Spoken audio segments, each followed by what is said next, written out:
I cannot say a forsaking my father's religion story.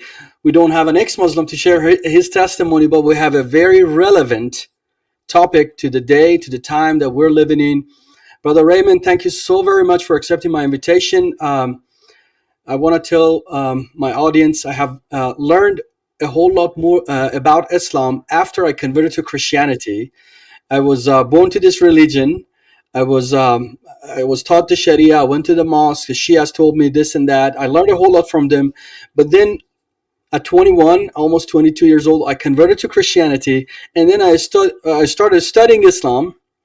And in a closed country such as Iran, it was very hard to get access to books, internet, and things of that nature. And then I came across your books, your articles, especially your website. I have been learning a whole lot. You have done several podcasts with very famous YouTubers, influencers, and all that. And I have wrote several articles. Every time I watch one of your podcasts, I write several articles. For example, about the myth of modest Islam, or reformation of Islam, or um, everything pretty much you talk about. I've written articles on it, and I just want to say thank you so very much for giving your knowledge, giving your background, giving your whatever you are studying, giving it out and putting it out to the world. You're benefiting us, and I'm so grateful for that. Today we're here to talk about your latest book, the two swords of Christ, which I'm so excited. The underground movement, but here is different, brother, and you have wrote a lot about it. So please introduce yourself to the audience.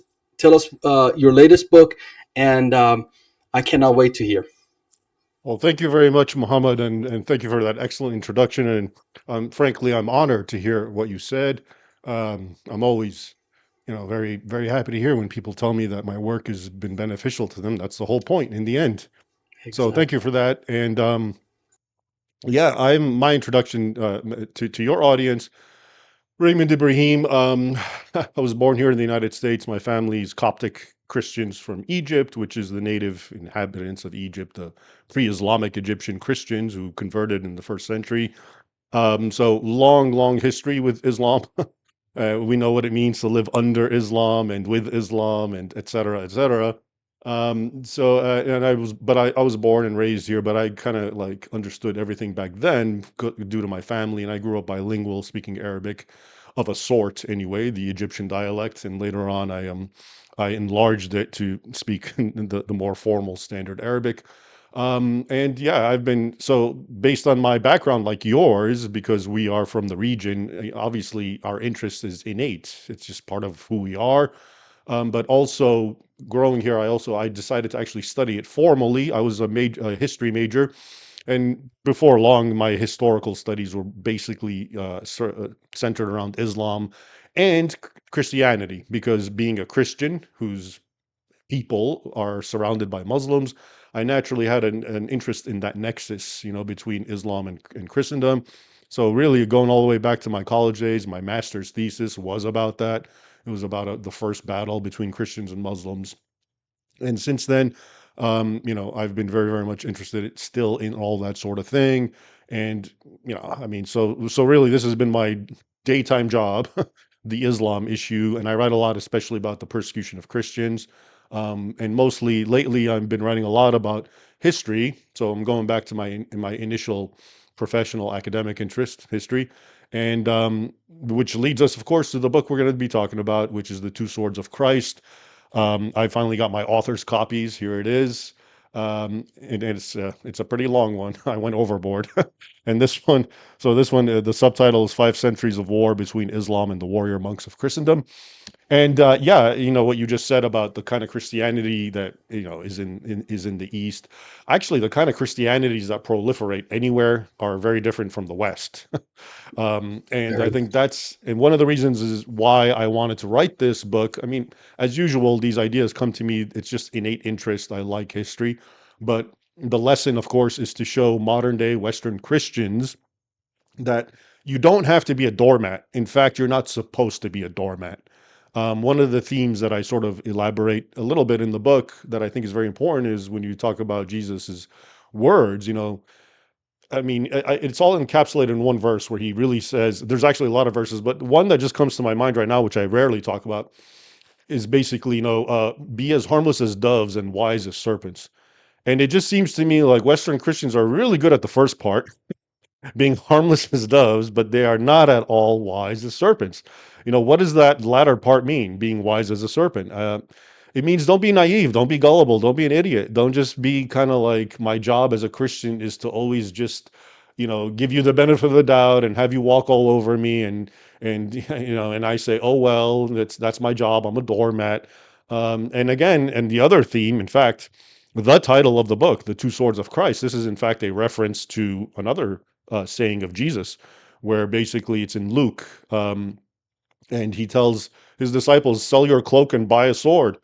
And they say, "Look, Lord, here are two swords." And he says, "That is enough." Now, here's a perfect example of how modern day Christians, what does that mean to them? It means nothing. They'll tell you it's just symbolic, it's allegory, it's just it's just Jesus, it's just Jesus saying nothing really, but he's saying something. I mean, he ordered them to go buy a sword, and they looked around and they said, "Well, here's two," and he said, "It's enough." So one of the modern day interpretations is that when he says it's enough, he's basically saying, like, shut up, that's enough out of you. Don't you understand? I'm not talking about two swords. I'm talking metaphorically. In which case, well, why is he telling them to sell their, I mean, it gets confusing if that's what he's saying. So to pre-modern Christians, it actually had a different meaning. What he was saying, according to them, and it comes out a lot in the book, which is why I titled the book, The Two Swords, as you can see on the title, The Two Swords of Christ. The reason that he said that, according to the early theologians, was that there's two kinds of warfare that we as Christians must confront, and one is the kind that we're familiar with, spiritual warfare. Okay, so you need the spiritual sword, but then there's the material, secular warfare, and you need the material, secular sword. So corporeal, incorporeal, spiritual, secular, material, non-material. And the thing is, like, if you don't go with that interpret, it's easy to reject that interpretation today and say, no, that's violence, we can't do that. But the fact is, and I quote a lot of people in the book, and we're talking about the Crusader era. If Christians did not believe that, Christianity would have died, honestly. And I don't know if that's what Jesus wanted. Because if Christians did not defend themselves, they would, if they turned the other cheek and said, we're going to be doormats, we'll never take up arms, we'll never defend, we'll never stand up for the right cause, we'll never engage in just war, it would have ended. Because, and not even, I mean, Islam, of course, was the main surrounding force that was engulfing and swallowing up most of Christendom historically, but all the other forces too, pagan forces. So the idea that modern day Christians today have, which is that I can never, ever, ever engage in any kind of violence, is just, it's not really Christian. It was not understood. If they're coming to you and they're doing that to innocent women and children, you're Yeah. supposed to fight them back. And this goes all the way back to St. Augustine, which is ironic because Western Christians, including Protestants, love to claim St. Augustine, who of course is Catholic, because a lot of what he says resonates with the modern era. But he's actually also the chief articulator of just war. So he was on board with warfare. Mhm. He would have been on board with warfare in the Crusades. Okay, so that's in sum a general idea of the sort of I think there is impetus. a. I'm going to just put a comment in here. I think there is a point if you're sharing the gospel and you're personally getting attacked for the sake of the gospel, you say, I'm turning the cheek. But if somebody is attacking my wife for no reason, or my children that they cannot defend themselves, and I am the father that's been assigned to this family to defend them, and I say I'm turning the other cheek, I believe there is no love in that. Yeah, Love defends. That's the part absolutely, of the gospel. absolutely. Your love defends the people that are vulnerable, your wife, your family, your children. But if say I'm out there, I'm sharing the gospel with a Muslim, which we do in our ministry. We are out there, we're sharing the gospel, and then I get attacked as a reason of sharing the gospel. I might defend or run away, but it doesn't mean I'm going to beat them up. Right. What is that?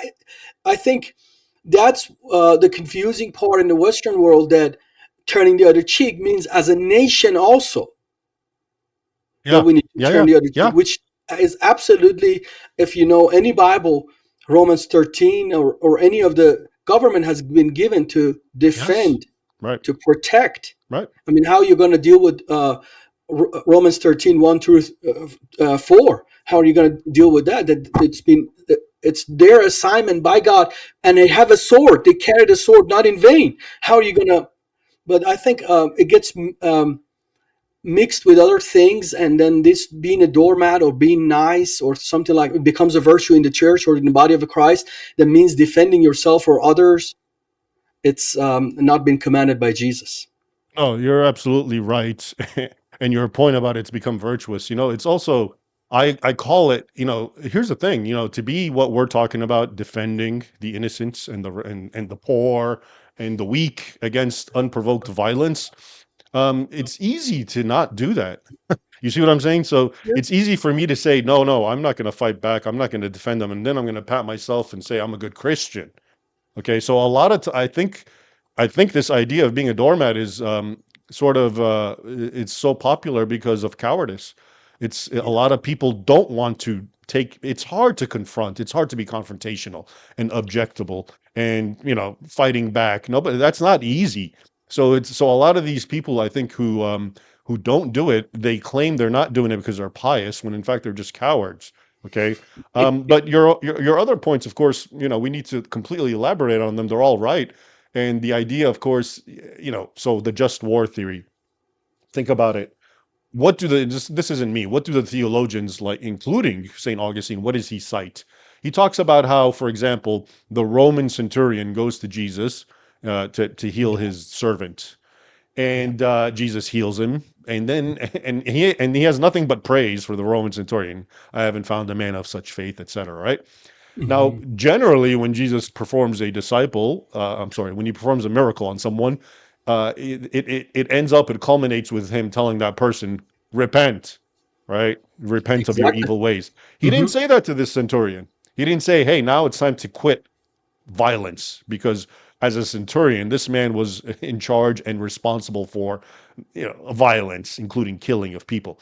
Jesus didn't say that. He didn't say, now that, now you have faith, but there's one thing missing you, go repent and leave the military. Same thing Yes. with John the Sell your Baptist. sword. He didn't What? tell him to sell your sword. No, exactly. Hmm. No, but he did tell people, sell your garments and buy a sword. Okay.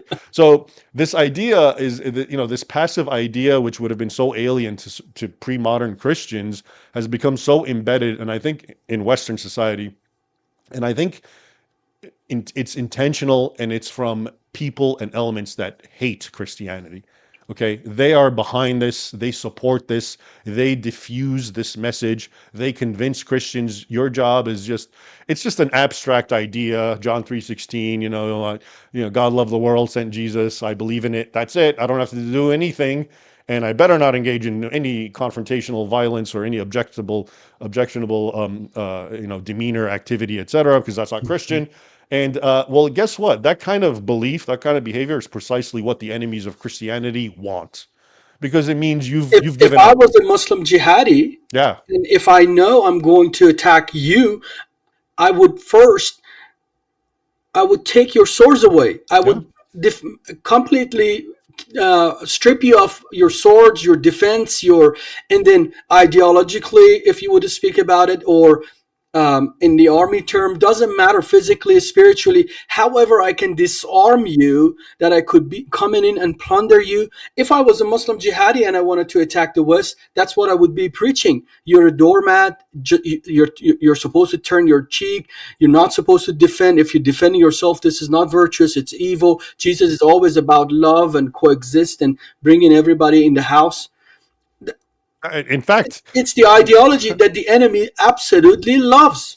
well, what you said isn't even hypothetical. In my book, Two Swords, and in my other books, I describe instances where Muslims and Christians debate, and that's what the Muslims say. They try to demoralize the Christians by saying, well, you're not being good Christians because you're fighting back, while they do jihad and say it's good to do jihad. So exactly, people need to understand the reason you have been disarmed, and there's this prevailing message that you can never, you can never be militant. Both, I don't even mean physically or literally. I mean figuratively and spiritually militant. It's coming from sources that hate Christianity. This Yeah. is their way of pulling the rug underneath you and and defanging you and making you absolutely neutral and passive to their own agenda. And that's why that idea is so popular. And in the book, it comes again, these, because the book is about these knights and Christian fighters and how, and they actually suffered this, in the very beginning. There were Christians who were saying, "Oh, you can't fight back." I mean, that idea has been around, okay, but they would respond in the way that I'm telling you. But and also, for example, they would argue, "Okay, so violence is bad, right? So now here's a hypothetical situation. There's a woman and a child, and she's being attacked, let's say, by a jihadist who's going to rape and kill them. Okay, and all you can do is either nothing or fight back and maybe even kill him." All right. Now, if you do nothing, well, guess what? You've just consigned the innocent woman and child to rape and death. So Yeah. how is that a good deed? Someone's going to die. Shouldn't it at least be the person who's initiating it and you're defending to protect the innocent? So you see what I'm saying? I mean, if this was presented to Jesus, does someone actually think he would say, "No, no"? Instinctively, logically, religiously, in every sense you look at it, it makes sense that God has assigned me as, especially if you're a male or you're a father figure or you're a pastor, to defend whoever God has assigned to me. Yeah. Like it is so logical. It's so It's uh, so innate and it's instinctive. such a Yeah. we're wired like that. You Yeah. just and when you take that away, it is going to take a lot of mental gymnastics and games and so many psychological warfare to get you to the point that you think, nah, you can take my wife, God forbid, you take my children or attack anybody that God has assigned me, attack my church, whatever it is, and just plunder it because I've been assigned here to be a doormat and you can walk all over me and I'm going to turn the other cheek. And that's I think there's exactly where great we're trust at. that's You're been done, right. for sure. Yeah, and that's where we're at. You're right, because there's been a lot of social engineering, especially in the West, to redefine Christianity along those terms that you just described, to Yeah. convince children and boys, especially when they're born, okay, that you want to be a good Christian. See, it starts off, I want to be a good Christian. I want to read the Bible. I want to follow it. But then, all the message from the ones who supposedly understand Christianity is you're a doormat and you better not do anything. You better not, don't even try to be good because that means you're trying to get to heaven by works. And Yeah. it's like, I'm sorry, but Jesus, he spoke mostly about action. It wasn't, eh, and I mean, we can talk about the book of James, all right, but most people don't like that. So there's obviously impetus for action, and the stuff that's innate and normal, like protecting your innocent children and women. Yeah. I just can't imagine any Christian, including Jesus, of course. Jesus is the one who actually made a weapon out of cords, created a whip and whipped people, not just the animals, the people, to drive them out Yeah. because he was indignant at the sin they were committing in the temple. Okay, and in fact, in the book, it talks about the Templars actually believed they were in the temple, which is today Al Aqsa Mosque, and they describe it.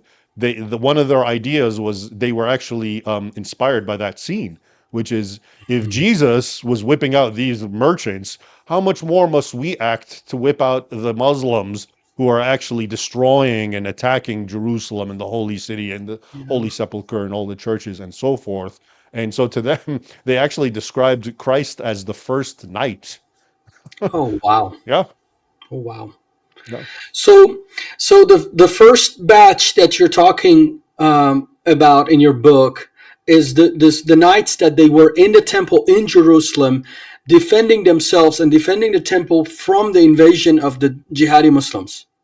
Right. So the temple was their residence. And what had happened is, this is now the first crusade. Let's go back real quick and summarize it. It's Mhm. 1095, and that's when the first crusade is called, and the European Christians go to the Holy Land, which is under Islamic occupation. It was conquered, of course, centuries earlier in the 7th century. But then it was Christian. It was part of the Christian Eastern Roman Empire, Jerusalem, and all the Holy Land. It was conquered and Islamicized in the 7th century. And then depending on the leader and which era, sometimes it was not a lot of persecution and pilgrims from Europe could come, and other times it was bad. Right before the First Crusade in 1095, it was horrible. So you had all the Christians in the local regions being attacked and massacred. European pilgrims were being attacked and raped, and there's really horrific stories. And so that gave rise to the First Crusade, which was where we, European Franks, the Christians, are going to go recover the Holy Land and make sure that these abuses are no longer. So people Mhm. can visit the Holy Land, Europe Christians, without being molested and murdered, because that's Yeah, what was happening. yeah. Okay. And they were successful. By 1099, they had reconquered Jerusalem. But then, it's a little Christian kingdom within an Islamic sea. It's in the Middle East. So the pilgrims who would come from Europe were still being attacked and killed before they even got to Jerusalem. So a group of knights, a small group of knights who were very pious, decided they became monks. And at the same time, their job, their whole life was to protect the pilgrims from these Islamic attacks. And they are the knights. They're called the Knights of the Temple or the Templars because one of the Crusader kings gave them the temple as their residence. That was their base, their home, their headquarters. But their function was what we're talking about, which was basically their whole function was to protect Christians who were being still attacked by Muslims, so they can just simply come as pilgrims, worship, and go back home. Okay. So from the 7th century to almost 11 centuries, we have pretty much all of the Middle East, as far as Iran, Afghanistan of today. You go to Pakistan, India, and then you come all the way to all of North Africa, all of Middle East. We're into parts of Spain now. It's all conquered, and then these Christians are trying to go to do to the Holy Land, just doing their pilgrimage, see the resurrection tomb or the tomb of Christ and the resurrection sites and the Gethsemane garden and all that. They can't. On the way, they're getting plundered, they're getting raped, molested, killed, many massacred. So imagine church sends these people over to Jerusalem today, and then 50 of them, 100 of them are all killed or raped or whatever. And then, so it wasn't like that the Muslims were residing there in with harmony and peace with other Christians and Jews, and then there's some people were mistreating and abusing this doctrine. Or no, they took over all of these countries. This nation have been Islamicized, such as your country, such as my country. The only difference I think between Iran and Egypt is now Egyptians speak Arabic. You The kept your culture Iranians fought and that, and language. they Yeah. didn't because Yeah. of the Rumi and other Yeah. poet, as I recall. But we were all conquered. Now we're Islamicized, and then the only religion is Islam. And then if you had all of this European pilgrimage going to visiting any of these countries or going through the Silk Road or any of that, they're getting plundered. And then finally, the church decides that this is our holy land. This is the birthplace of Christ. We need to free it. So they decide to take an army there. Exactly. Absolutely. That's a good summary of it. Um, and now compare and contrast what you just said, which is the accurate summary, with what we're told. And what we're told, of course, is the exact opposite. I mean, first of all, people want you to think that somehow Islam has always been in the Middle East. It's somehow organic to Iran and Egypt, for example. Absolutely not. Yes. Yeah, I mean, most people don't realize, that, for example, Christianity was more embedded and more permeated a country like Egypt than it did Europe at the time, or Yeah. that Zoroastrianism and the high culture of Iran was embedded. And you're absolutely right. I always say, to the credit of the Iranian people, they didn't assimilate to the point that they lost their actual language, whereas the Coptic language is the ancient Egyptian language. So Yes. the liturgy, it still exists in the church, but people don't really speak it. I've studied it a little, but it's really the ancient Egyptian language using the Greek alphabet essentially, and that's gone. And that's most people, and that's why they lose their identities and so forth, and they get absorbed. But the idea, of course, is that these places weren't even Christian in the first place, and everything was fine. And then, for some reason, these crazy, evil Europeans decided to go there and ruin it all and colonize because they're racist. Imperialistic. That's their favorite word. This were unprovoked imperialist, Yeah, that they just wanted to expand yeah, their kingdom, yeah, not because they wanted to free their people, not yeah. free the lands that once were Christian lands or the Holy Lands belonged to this people. Not any of that. It was just unprovoked evil imperialist white man that just decided to take the sword and kill everybody on their way, including children and this and that. And that's the story of the crusade you hear. But when you realize that 4 centuries of absolute harassment, imperialist expansion of Islam pushed the church to the point that they did not have any other choice. They tried. Negotiation didn't work. I don't know. Bribe them didn't work. None of it worked, to the point that they said, we need to fight this evil. We need to subdue it, or otherwise we will not have Christianity. Probably people in England, in France, in Germany, they would have been speaking Arabic if they were the doormats of today. Edward Gibbon, the Renaissance time well, not Renaissance, Enlightenment historian from England, who wrote The Decline and Fall of the Roman Empire, very popular book. He said exactly that. And he wasn't he wasn't a fan of the Crusades. He was an Enlightenment historian, writing in the 18th century. And he actually basically says that if it wasn't for, he speaks of one of the battles where the Christians stopped the Muslims in Europe, the Battle of Tours in 732. And he says if it wasn't for that, in Oxford right now, we would be hearing the muazzin and we'd all be speaking Arabic. Wow. You know, Which and now they are. yeah. But the problem, and this is why I'm so focused on history, and I always lament what I call fake history, is it's such a powerful vehicle for what they're trying to do, which is brainwash people. Like you said, if you talk, I was perusing through a little book that was sent to me about, it's about the golden age of Islam, et cetera, et cetera. And I'm just looking in the intro, and it summarizes the Crusades in like 2 pages.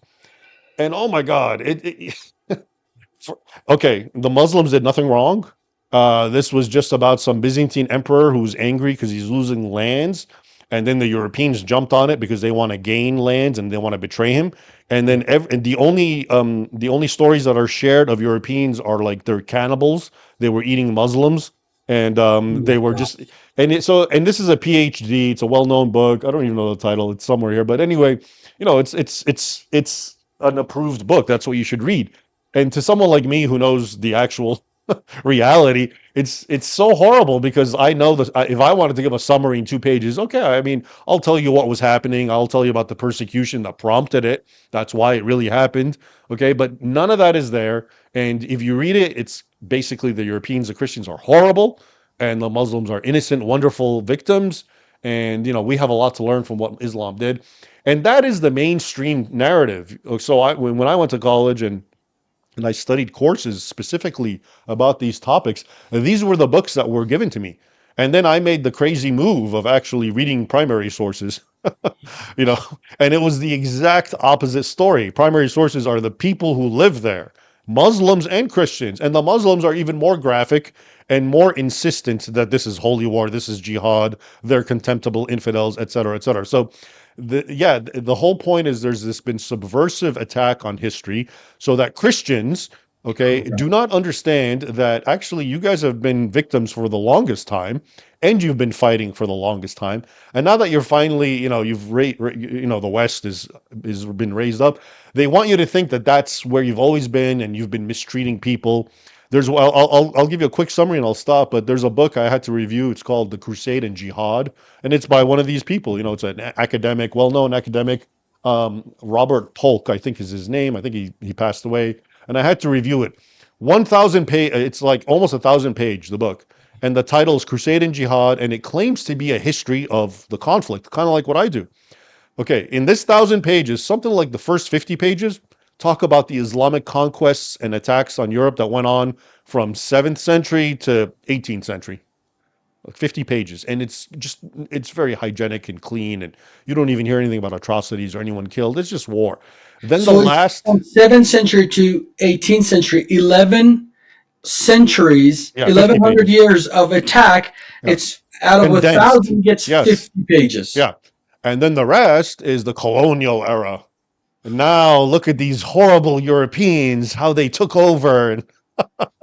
So if you don't know any better, right, and you read that, of course you're going to conclude, oh, these horrible Europeans, horrible Christians. It is truly a betrayal Yeah. to the Western culture, to Yeah. the Western Christianity. Yeah. It is a betrayal. Yeah. It is But it's somebody that has intentional. been It's it's strategic. It's not just, it is definitely a betrayal. You're absolutely right, but it has a purpose. It's driven. Very It's much. driven Mm, by, forces that hate Christianity. And, very much. instead, if we can't kill Christians, we'll make them kill themselves by turning themselves into little weak doormats that, and Mhm. everyone walks over them and kills them. Look what's happening in Europe with this whole migrant Yeah. crisis. What other country, or like the UK, who does that? What non-Western country says, "Oh, everyone come in and I'm going to stop my religion and my culture and my customs to appease you," and then the government helps the invader? I mean, it's really really warped. But the problem is people have become so desensitized because it's been going on for so long. Yes. Empowering your enemies, not even being neutral. You're Yeah, just actually empowering the very it's invaders. it's And so then you wonder, obvious. Yeah, what was that? it's so obvious. It is. It You is. know. It's backward, Yeah, truly backward. Yeah. You would thinking, okay, regardless of the political view of whatever nation that is, you the people have elected you to defend your own people, and now you have abandoned that task, the basic task of defending your own people. You have now you're inviting and empowering your invaders. Plus, if somebody talks about what is happening, then from your own people you criticize or even yeah. persecute your own. It is mind-boggling. Like, But but if do if you see? Islam could have ever written a better um, Yeah, book, or yeah.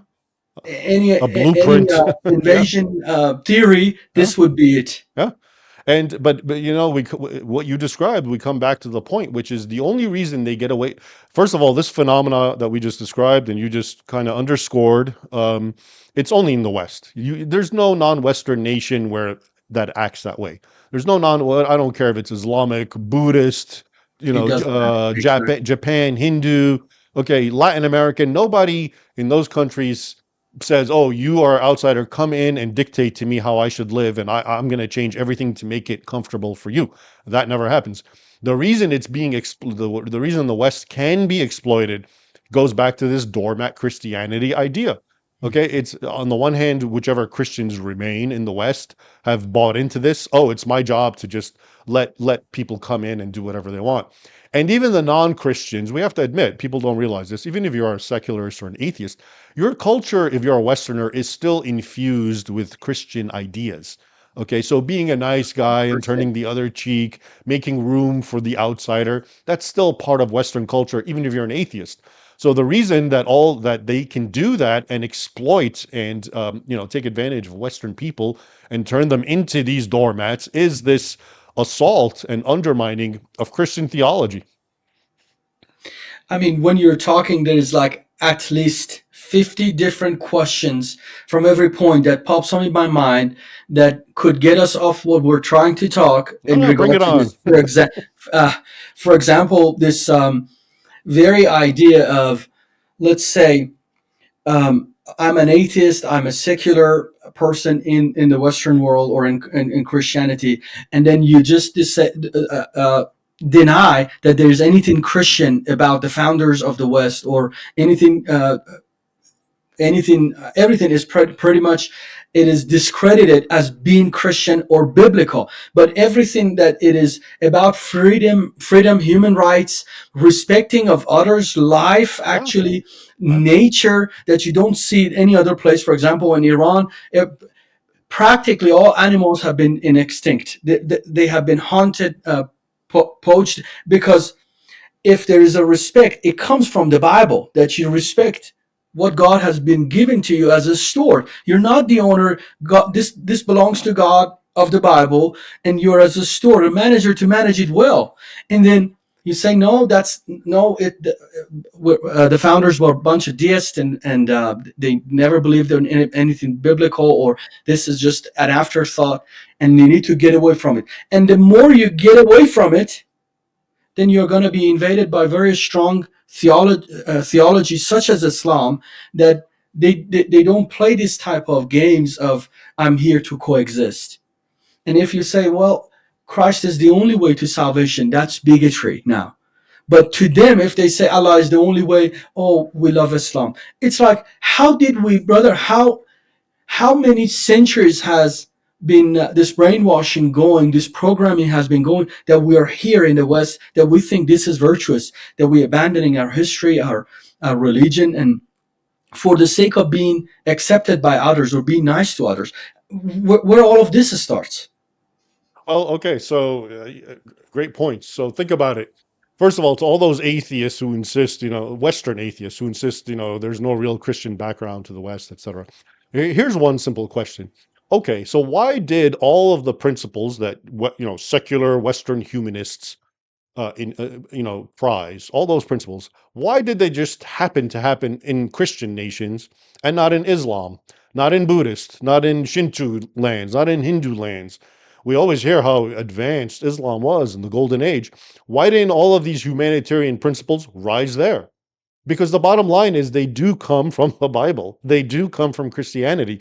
And whether you're a Christian or not, whether you call yourself an atheist, if you are a product of Western civilization, you've imbibed these humanitarian impulses. The idea of dignifying the woman or even monotheism. That's Christian. That's Christian. If you believe that and you're an atheist, well, guess what? It comes from Christianity. That's why you believe that. The idea of it's funny because they always attack Western, European, white people as apparently the only people who ever enslaved anyone, right? And yet, yeah, of course, whites and Europeans did enslave people, but so did everyone else, and everyone enslaved whites too. But the one thing that the whites did that the non-whites did not do is they actually abolished slavery around the world, and primarily England in the 19th century is the one that made sure slavery was basically extinct. It's, of course, back now in the world, and a lot of it is in the Islamic world, and especially in Africa and Asia as well. So my point is, you can try to hide and you can try to dissemble and you can try to turn Christianity into something it's not and say the founders of the US and whatnot were deists and they weren't real Christians, et cetera, et cetera. But the entire civilization of the West is completely founded on Christianity more than it is on anything else, more than it is on Greco-Roman philosophy, okay, more than it is on, the Enlightenment and the Renaissance. It's so embedded in its fabric, even though a lot of people are trying to suppress and deny and excise it out. It's still the main thing that colors people's worldview, including, if not especially, the people who hate it so much. These Western leftist types who don't even understand where all their principles come from. And it's very appealing to other nations, other people group, people that they want to seek refuge, even such as people like me. Why didn't I flee to China? Well, And I was trying to get to the West as a persecuted Christian, former Muslim, apostasy punishable by death in Iran. Why didn't I go to, I don't know, let's say Vietnam or any other nation that is out there that is non-Christian? Because you don't have freedom. Because where there's no Bible, there's no freedom. The basis of the freedom is the Bible. That love your neighbor and be good, do unto others as you want to be done to you. Anyway, I think uh, wait, you and I just I want to we say have what you're. carried on this conversation, and it goes about 52 other different directions. But I really want to get to the two swords of Christ, the two swords of Sure. Christ. So we talked about the first batch of knights that they went to defend the temple, and pretty much what Jesus did that made it whip, and God cleaned up the temple. This is my Father's house. Why are you making a mockery out of it? And now the knights reading those passages, those Christians, they're like, now we have been plundered. We need to clean up the temple. So they go and free up the land. So, what is the second batch that you're Uh, talking about right. in your book? So, as I mentioned, the title, The Two Swords of Christ, is sort of a play on the verse where Jesus talks about two swords, but it's also about two groups. One is the first one, which you just mentioned, the Knights of the Temple or the Templars. And the second one are the Hospitallers or the Knights of St. John of the hospital. And they, when you really look at what their whole genesis is, are even more telling. So these guys start off as they're actually older than the Templars.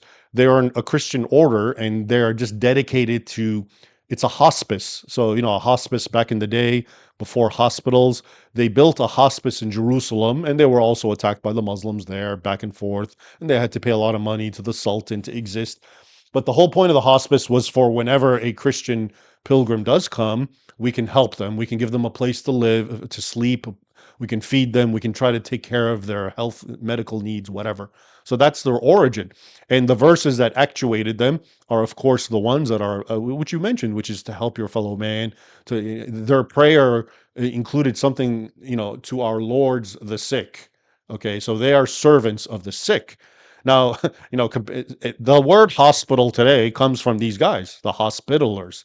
They are the origin. Okay, and at this point, they're not militants, so they're just monks who are serving the sick and needy and the travelers and the pilgrims. But before long, after the Templars, they start realizing, okay, so, why are we helping these people? Because by the time they come to us, they've already been attacked and mauled by the Muslims. So why don't we actually nip it in the bud and try to protect them, just like the Templars? Okay, so they became militarized in the same fashion. But it's very ironic that who could think that think about a nurse, like let's say a male nurse, that is the most militant guy at the same time. But you see the purpose and the function. It's not because he's just a violent man. No, he wants to help the sick and needy. The lords are sick and poor. And the only way you can do it, instead of sitting back and saying, all right, I'm going to wait until you get attacked and mauled and raped, and then when you come, I'm going to wipe your wounds. The way they decided to do it is we're going to go on the offensive and make sure we protect you battle by battle, sword by sword, fire with fire. If they come at us, we are going to fight them in the same exact kind. And I get into all the theology and the biblical verses, the just war and whatnot that justified both of them. But I just find it, they're so amazing, especially to a modern day Christian, because on the one hand, they're very pious. These are monks. So when they're not when they're not at war, they're actually like on their hands and knees praying and fasting. And okay, that's what they're doing. And but then as a part of they justified it, the war against Muslims, they justified it as an aspect of love for fellow Christians. Because why would I just let them go get mauled and killed? I have to stand up. And if someone's going to be get hurt, let it be the aggressor, because until they learn to stop being aggressors and fighting.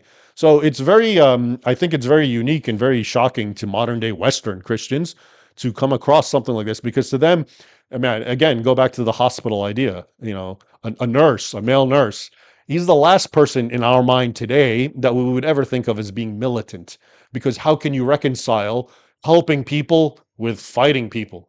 But there was no contradiction in those days, because if I want, they understood to help people means I have to fight those who are trying to kill them. Okay, and so that's kind of an interesting, the riddle, as I call it in the book, of these two military orders, and there were other ones, but these are the primary military orders. I don't. When you start talking about these monks, and then they picked up their swords, meaning their defense, the line of defense, gone one layer in advance. That why we wait till they get injured and then we tend to their injuries. How about we stop them from getting injured in the first place? I think Preemptive. that brought this to my mind, that there was an era that I think some pastors were called black robe regiments in Mm. America. Yeah, yeah. The very pastors that they were preaching Sundays that, hey, this is a situation, and then those people picked up the sword and defending the nation. But in today's, it's like blasphemy, pretty much. If you say I'm a clergy, I'm a Christian, Yep. and then um, even they made what was the name of the movie that this guy was Christian and never wanted to pick up a gun, and it said I only rescue people. Oh, yeah, yeah, yeah. Hacksaw Ridge or something. I mean, it's like that. That's Christianity. If you want to defend, you're just gonna take. But if you take the gun, that's not Christianity.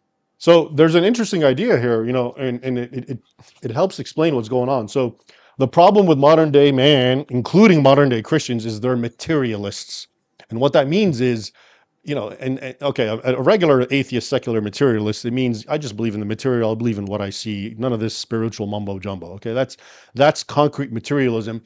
But I would argue that a lot of Christians kind of adopt that same worldview, They say, of course, we believe in the spirit and we believe in spirituality and afterlife, but by their actions, you will know them, and they act like all that really matters is the material. So now, when you take that concept, now pre-Christians, earlier Christians, they actually didn't. They were not materialists. Okay, to them, the spiritual world was maybe even more real than the material world. Now, I tell Yes. you all this to make sense of something because to the earlier Christians, killing someone was not a big deal. St. Augustine said, people are going to die anyway. Everyone's going to die. You're going to die. I'm going to die. So if someone gets killed, earlier than when he should have because we're stopping evil, it's not a big deal. But today, because life is short anyway, and then he's going to go to judgment as you will too. So that was the prevailing understanding. It comes out in the book. But today, even Christians, they cling on so much to the material life, okay, that the idea of my hurting and possibly taking away someone's life, they think is the greatest sin. But it Mhm. wasn't seen that way because ending, the finite material life, that's not the end of it from Yeah. the earlier Christian conception. That's just the beginning. Okay, that's just the husk of flesh. Okay, and if it happens to die now instead of 5 years from now or 10 years, not an issue. Again, St. Augustine is the one that really underscored this. So that's why I think so many Western Christians are so, I can never hurt anyone because despite themselves, they don't know it, they're materialists. To them, the ultimate, most important thing in life is the physical, which is the life in the now, even though they claim to believe in an afterlife and a spiritual life and so forth. So it comes out in their worldview and actions. Yes. Wow. Wow. Wow. I want to take a break. No, it is. It's true because Yeah, first of all, the your life wasn't as long as today, and no, you didn't have all these luxuries no, that you desire if you lived in a I don't know, in the Roman eras or the second, third centuries. I mean, the Christians were dragged and thrown before beasts. So yeah, like, what good about this to desire as in a materialistic right, worldview? right. So better be a spirit, better be a God, better be a Yeah, yeah, yeah, spiritual yeah, world. right, And now when you think about it, wow, yeah. it is But so true it that is, you want to desire this life is right. that's all it is, and you become materialistic as a Christian. So there's a comment, there's a question for you in the Seth is asking Raymond, was Muslim kidnapping of Christians uh, slave and motivation, Christian slaves and motivation for the Knights of Templar to fight back? Was the Is Muslim kidnapping? Muslims attacking and taking Christians and as slaves and sell them, of course, to slavery or raping them or so many other things? Is this was a motivation to the Knights to fight back? Well, that would be under the umbrella motivation. In other words, of course, the main motivation is just protecting Christians, whether it's just from normal attacks, whether it's from death, whether it's from slavery, whether it's from rape. So it's essentially the main motivation is to protect Christians and from all the above. Of course, from slavery. The Knights of St. John, who outlived the Templars and eventually became a naval force later on from Malta and Rhodes. Mm-hmm. A lot of their work would be to attack Ottoman and Mamluk Muslim vessels and basically free the galley slaves who were Christians. Wow. And you've seen movies like Spartacus and the galley slaves. That was a big thing in the Mediterranean in the 15th, 16th, 17th century, and they were always Christians who were seized and horrific treatment, living your life basically underneath the hull of a boat. But they really specialized, and they would glory once they would release X amount. And I actually in the book I have a picture of that, I think, and Mm-hmm. it's Charles V where he's releasing a number of slaves from North Africa. I think the number was like 20,000. I don't know if you can see it. You see the bottom picture, he's in the Yes, we red can. and Yes. they're like naked and they're running. And so he basically freed them and So the Muslims would capture these Christians, mhm, and then they would use them as pretty much the propeller of their boats and yeah, ships. yeah. And then finally, a king decides now we need to free our people and goes after them and get 20,000 of them. And But nobody knows that about him. Mostly he's laughed at now because he's kind of, they talk about anything and everything, including his weird facial structure. And you'll never Mhm. hear anything noble about him. But that was one noble act that he did, and I never heard it until I read primary sources and I came across it. And then I found that picture I showed you was actually drawn maybe 2 decades after it happened. So it's rather contemporary. And they were celebrating that an emperor was freeing Christians from Muslims. Wow. Yeah. Wow. And I want to little in between the Crusades. We have 1095, the Crusades or the first Crusades happening, and then we have six. Is that 632? The death of Muhammad, Yeah. the 620. Yeah. self-diagnosed Six prophet of thirty-two. Islam. Yeah. What was that? 632. You're right. 632. So, um, what happens between this 632? Was it Omar that takes over, and then the movement of jihad, expansion of Islam, it goes to the next level after the death of Muhammad. And then what happens that the Christians, for example, in Syria, in Iraq, in Lebanon of today, or other places, what happened to them? Why they didn't decide that we should stop and fight now? Now we're 1095 that they decided to fight the first crusade. So why didn't the crusades happen, I don't know, in 650, for example? Okay, yeah, good question. So first of all, just to give it some background and context, as I briefly alluded, when Muhammad dies in 632, what we call the Middle East and North Africa was primarily Christian, overwhelmingly Christian, more so than Europe. So if you talked about Christendom in the 7th century, the majority of it was in the Middle East and Africa. That was the more populous, the more advanced, including theologically and as far as being learned. Alexandria was the main school, the main Yeah. catechal school, for example. Um, so Muhammad dies, and you talk about Omar and so forth, and you have the great Arab conquest, and before long, all that area is conquered and under Islamic rule, including Iran and Egypt. Our countries get conquered right away. Okay. Now, believe it or not, there is resistance. So, for example, I know amongst the Coptic Christians, the natives, they did rise up on numerous occasions. They were just beaten back. Yeah. And the proximity didn't help for either country, for Iran or for Egypt, because Yes. we're so close to, the Islamic heartland, which at the time, if the Umayyads is Damascus. So obviously they could marshal all sorts of power to, quell any sort of insurrections, but they did happen. The fight back, the actual rebuttal, the First Crusade, that was the Europeans. And so basically, so to get the perfect context, so Islam conquers Syria, Iran, Egypt, Iraq, the Middle East, and then goes all throughout North Africa, conquering modern day nations, Libya, Morocco, Algeria, Tunisia. Then they conquer Spain. Less than 1 century after Muhammad's death, Spain is now Muslim. Okay. Wow. Literally 1 century after Muhammad, he dies 632, 732, 1 century is the Battle of Tours, the one that I mentioned where Edward Gibbon said that if they won, the Quran would be preached in Oxford. And of course, it's preached in Oxford now under different reasons and circumstances. Mhm. They didn't have to win through violence, but and then this jihad goes on, conquering Christian lands. The Mediterranean islands all get attacked and conquered. Eastern Rome, the Byzantine Empire, is being pressured and attacked. And even the Dark Ages, which is what Europeans or historians would call the Dark Ages in Europe, which was essentially the 8th, 9th centuries, and it's usually attributed to the Germanic tribes who caused who overthrew Rome. Okay, that Mhm. used to be but one historian made a very compelling case. His name is Henry Perrin, and he's a 19th century historian. And his theory was actually it was Islam that ushered in the Dark Ages, because because of the way they severed Europe. Because remember, Christendom was one. It was called one Christian lake, the Mediterranean, and you had all of Europe above, and in the south you had North Africa, and the east you had the Middle East. It was one lake.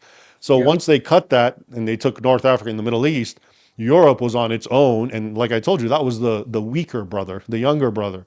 Okay, so it Mhm. was cut off from the powerful East at the time, and Islamic assaults continued on it, and that is the beginning of the Dark Ages and in the feudal era. And people couldn't Christians couldn't live in the coastal areas because that's where all the Islamic slave raids would come, and they Yes. went up in the uphills, and the feudalism begins in that context. And anyway, so finally you fast forward, and this continues going on.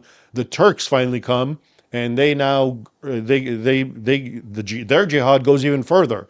Now they're conquering Anatolia, which is today Turkey, because they Yes. conquered it, and they're finally right in front of Constantinople or the Byzantine region, and at that time in the sources, so we're now in the 1050s. Okay, the Hmm. sources talk about tens of thousands of Christians being slaughtered in Asia Minor. Armenians, Greeks, Georgians, Syriacs, and then this is also the time where the European pilgrims are being attacked and killed, which is, and all of that finally causes the knights of Europe, essentially, which have finally become strong enough to offer a rebuttal. They weren't strong enough in the earlier centuries. This is when they're of running away essentially from Islam. I mean, you have the Battle of Tours, but they're not taking the offensive.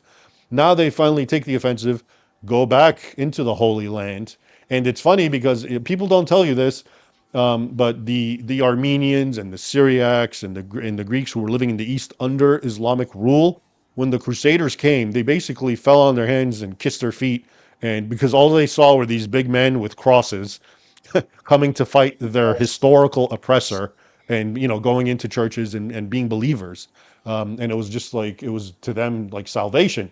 And no one will ever tell you that. They'll act like, no, it was Catholics and Orthodox and they didn't get along, etc. No, the lay people actually completely appreciate it. So that's anyway why it was such a belated response, because the Muslims were completely overwhelming Christendom until finally the knights, the chivalrous order was able to respond. And that's why it's ironic, because the First Crusade, amongst historians, up until recently, was a glorious kind of endeavor, and now it's been so pulled out of context. It's absolutely the most shameful thing. Yes. There's a group of I'll finish it right here, but there's a group.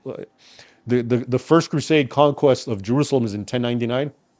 In 1999, 1,000 years later, this large group of Germans went on a pilgrimage to the Holy Land from Germany, wearing shirts that said in Arabic, "I'm sorry," for the First Crusade.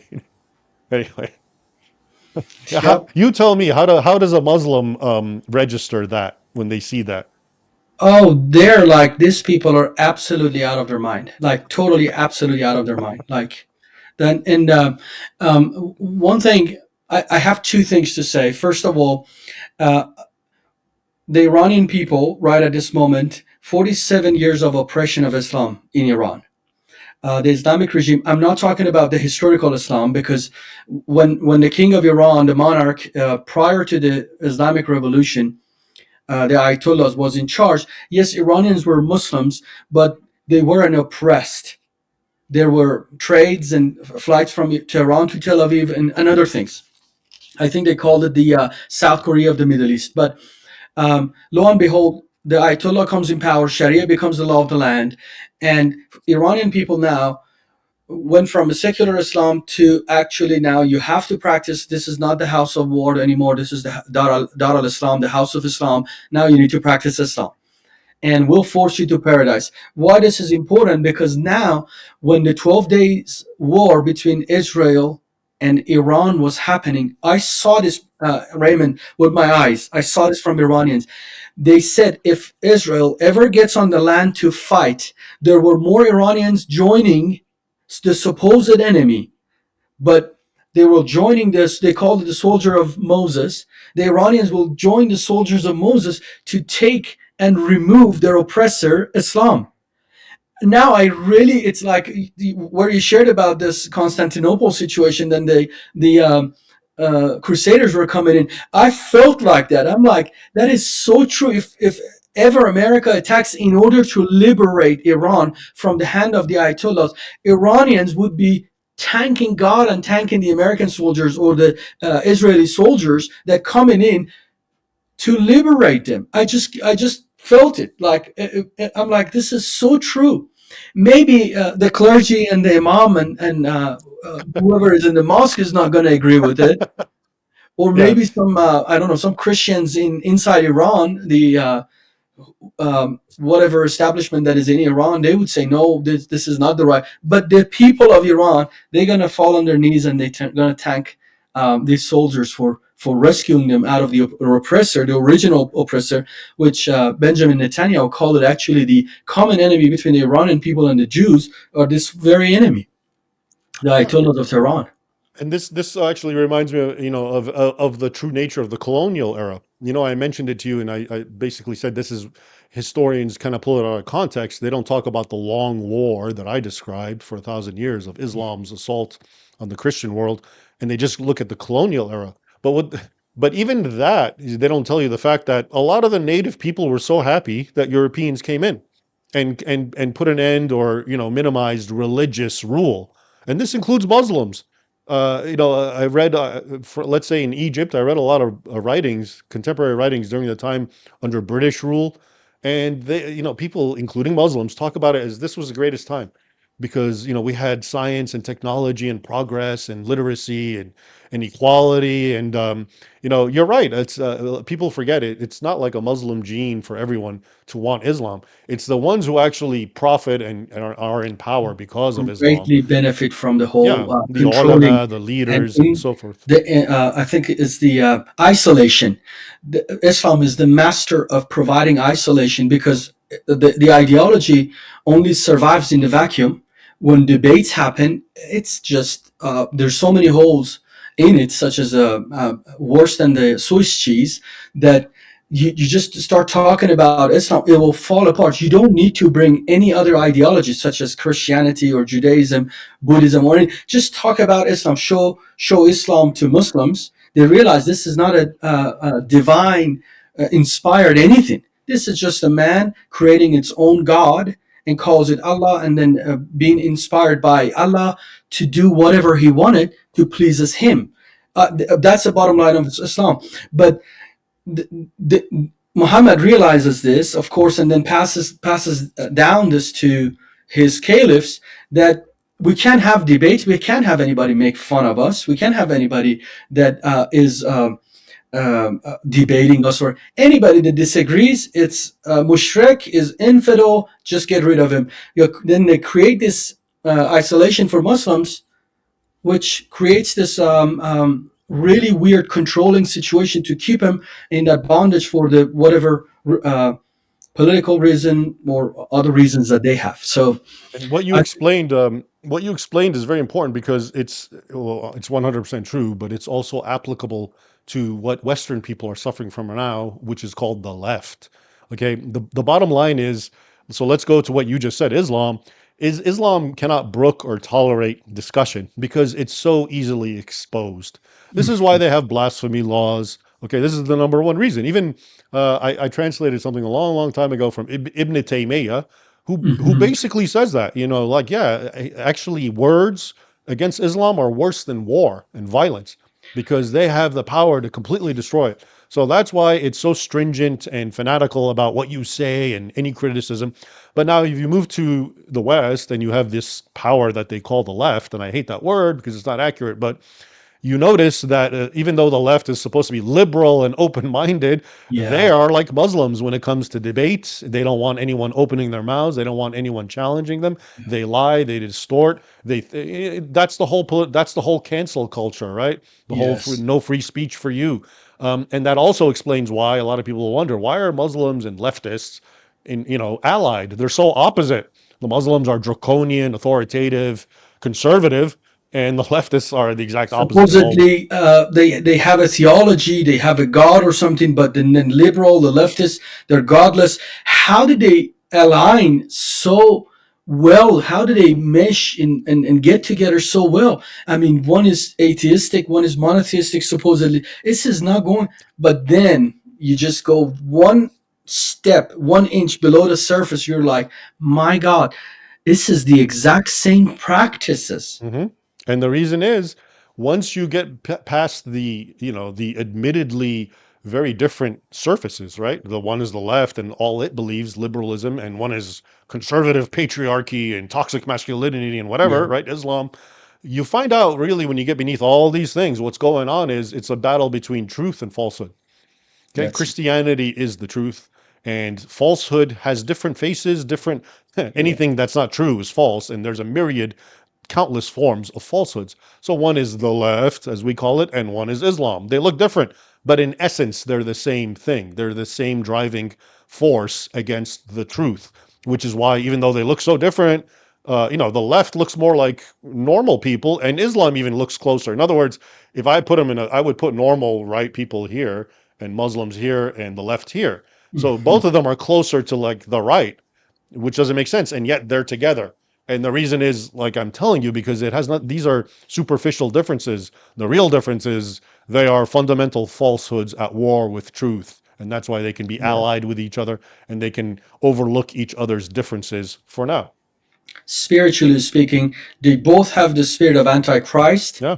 Christ is the truth. Yep. Islam, leftism, whatever it is, this can get together because their author is the Antichrist. Same They author. hate the truth Yep. of Christianity, and that's where the battle is. Yep. And then they become united at this moment to supposedly Yep. fight the truth of the Christianity. Yep. Um, I want to. You mentioned about the dark era of supposed Europe or Christendom, and it was because now that lake, the Mediterranean Sea, that used to be the safe haven of Christianity, traveling missionaries going around. Um, Now the routes are being it's been cut from every angle. The sea route is cut, the land route is cut, and then of course when you don't have Egypt, you didn't have papyrus or paper to coming up to Europe, so you couldn't write anything or distribute any of that. And then of course the Silk Road is now Mhm. disconnected, so you can't go. My goodness, It was a so traumatic event, and it's a nobody talks about traumatic that. event. Now Europe is isolated to itself. Hmm. And then you say, as a result of jihad, then we have the dark era. Yeah. Yeah, so basically, because of the jihad and what I was that whole buildup, that is historically what a lot of historians, not just the one I mentioned, Henry Perrin, but it was at least a major factor or the factor. So for him, it was the factor, but for most historians, it was a major factor. And then they would talk about they would group them with other attackers. So the Vikings were also assaulting from the north at the same time that the Muslims were assaulting from the south, and you had these Hunnic tribes and Magyars coming from the east. Okay, so it was this constant attack on the Christian world. People don't understand that in this time, Christendom, which was a powerful force in the 6th and 7th century when Islam comes around, and it's the whole Mediterranean, so much of it was chopped down, swallowed up, permanently Islamicized, and then the rest was constantly embattled by all these forces that we're discussing, but especially the Muslim forces. So if Christians had not, if the night culture had not developed as it did precisely then, Christianity would have died. I mean, there's no doubt about it. And earlier historians knew this. And so it's kind of ironic when you get these today. I'm a modern day Christian. I have nothing to suffer. I don't worry about anything. My life is leisurely and easy. But I judge and poo poo people because you're fighting back. How dare you? I talk about Christians being persecuted in the Middle East, in Nigeria, and then I'll get a Western Christian telling me something like, "Well, it doesn't matter because are they saved though?" or something to that effect, or well, Jesus wins in the end. So, and it's kind of like in the days that we're talking about in the First Crusade, no one said that. It's not because they didn't believe or have faith. They just thought that they were called to do something to help their fellow brethren. Okay, because they actually were, because that's what Christ says, and that's what actuated them. Wow, how far have we come? But I want to tell you, brother, there is in the West, especially, I see that when people are seeing the courage in you, it seems that it is in fact getting transferred to them, also impacting them too. And um, in the beginning, I think 10, 12 years ago, when I started talking about these things, people constantly would say, aren't you worried about safety, your safety? Aren't you worried about speaking out? And this was very confusing to me. Like, this is America, I think. This is the safest for Christians so far. And why everybody is concerned about safety. And I searched to see if Jesus anywhere said, I want you to go be um, worried about your safety and your protecting your life. But what I found in the Bible, in the words of Jesus, he said, if you protect your life, you're actually losing it. And if you lose it for my sake, you actually find your life. What? It's like there's certain verses or certain passages, certain parts of the Gospels or the New Testament is not being preached. Yeah. It That is, verse I that you think, just said was always on the lips of these knights. You know, wow. they saw their death at war as I'm dying for Christ. Why? Because didn't Jesus say, if you do this to the least of me, you help people, you're doing it for me? Well, that's what they were doing. They were not fighting for plunder, gain, or wealth. They were doing it to protect the least of Christ's brethren and children. Okay, Yes. so they saw it, and it's one of the worst thing that's happened in the modern era. And I'm telling you, it's by design, it's intentional. It's one of the key ways that the enemies of Christianity have neutralized Christianity is by pulling out of context the peaceful verses and convincing Christians, yeah, here it is. You want to be a good Christian, you never, ever, ever take up arms. When in fact, it was always a part of the Christian tradition. But once you convince Christians that, they've convinced Christians today that you can't even speak up. You can't be confrontational. You can't even say something. You have to just be a doormat, turn the other cheek, as they say. Even though Jesus himself, in the one recorded instance where he was slapped, did not turn the other cheek. He actually questioned his slapper. Okay, so there's obviously symbolic relevance to much of what Jesus says about the passive verses. So anyway, my point is this is all by design. It's all intentional. It's all a way to sabotage Christianity and weaken it from within by having Christians essentially commit suicide and say we will never defend anything because that's the Christian thing to do. Yeah, that is not the Christian thing to do. That we're defending ourselves. That's. But I think the more your books are coming out, the more people are talking about it. I think there is an awakening. There's a movement. Um, what you see in the West that people are. I think the Western Christians are fed up with these things. I'm not About talking time. about Episcopalian, God forbid, or Methodist or those sects. It's just like some of them has been so weakened, and then now you see the trend of homosexuality in the clergy, or I mean, and Yeah. then they're It's all inviting. interconnected. It's all the same It's spirit. all, I was going to Yeah. connect it when that happens. You have, for example, this homosexual clergy. Then you have the interfaith dialogues that they bring in Muslims in, and you're just seeing the weirdest coalition is happening. But then you have this remnant of God, the people, the knights of Christ, whatever you want to call them, that are seeing it. This is not what Christianity is. Yeah. This is not Christianity what is a we're very called for as believers. We're it's a called to defend yeah. the vulnerable, the weak, to take care of the sick and the widows and the orphans, to defend our nations, our borders. It's just, it has been slow, but I think the pendulum went from one side to another, and now it's coming back. And I'm hoping by the grace of God that before it's too late. I think it's too late now for England to wake up. Germany to wake up. It's I have traveled there. This is I'm a former Muslim. Um, I come from the IRGC background, Iranian Revolutionary Guard background. I've been trained by them, and then there are not very many things that intimidate me as a person, generally speaking. Being in that type of environment, and then being in the underground Church of Iran, among believers that God knows my pastor would get arrested every other week. Like he had a spot in the prison, like, and then he would come back as two small children, and then he would tell us I was able to share with people there, and then the guards get mad and then threw me out, and we looked at those Christians. We're like, glory to God. I mean, what is in this life that you should be afraid of dying? If that's your example, all to say, brother, is that when I traveled to Germany, when I traveled to England, I was more afraid than when I was in Iran or in Middle East ministering.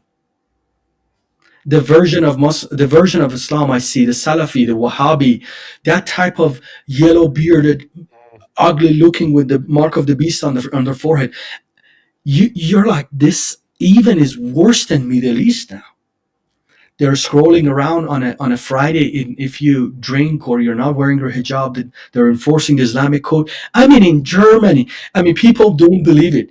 I was more intimidated there, and I think to take Europe back now, it is very, very difficult. It is going to take literal nights to I'd like rise you to and elaborate a take little on bit greater. because you're touching on something that I know, but you can even speak better about it, which is basically, I mean, in the West, oftentimes they try to present Iran as the absolute boogeyman of Islam, which I know it's not because first of all, it's Shia, and yeah, I would say what you want. Shias are a little more mystical and moderate than the Sunnis and the Salafis, especially. So you're telling me that when you walk in the streets of Iran, it doesn't look as radical as walking in the streets of Birmingham, England, right? Absolutely, 100%. I have witnessed both of them in my eyes. It's not like I need to read it someplace. No, I know, I know, When I I know. was in Birmingham, Yeah. when I was in London, parts of London, I mean, I could not believe my eyes. Like, what is happening here? I was in Germany. I'm like, this has gone too far.